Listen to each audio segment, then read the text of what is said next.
Gerald's false savior complex in an inspector calls aligns closely with Carl Jung's white knight archetype.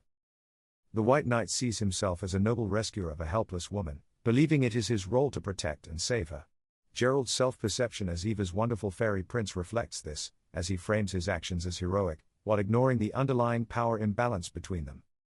By positioning himself as her hero, Gerald casts Eva in the role of the damsel in distress. Gerald views Eva as a passive figure needing male intervention, reinforcing patriarchal attitudes rather than truly helping her on equal terms. His claim that Eva gave me a glance when he rescued her from Alderman Megati is central to his white knight delusion. He interprets this look as an unspoken plea for his protection, validating his self-image as a chivalrous savior. However, this glance was likely one of fear or desperation, showing that Eva's position was not one of admiration for Gerald, but of powerlessness in a society that gave women few choices. His obsession with her intensely grateful reaction further reveals his need for validation, as though her appreciation is proof that his intervention was pure and selfless. Yet, like the white knight archetype, Gerald's so-called heroism is deeply flawed. Jung's concept suggests that men who see themselves as rescuers often do so out of ego and a need for control, rather than genuine selflessness.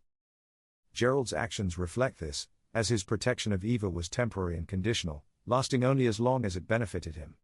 Once the affair became inconvenient, he abandoned her, proving that his kindness was driven not by moral duty, but by self-interest.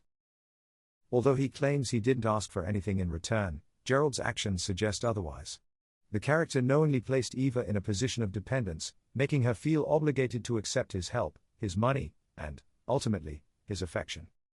His insistence on his selflessness is a way to preserve his white knight image, ignoring the power imbalance that allowed him to dictate the terms of their relationship. While he may not have explicitly demanded repayment, his decision to take Eva as his mistress reveals an unspoken expectation of gratitude and submission. Here, he reinforces Priestley's critique of male entitlement and upper-class hypocrisy.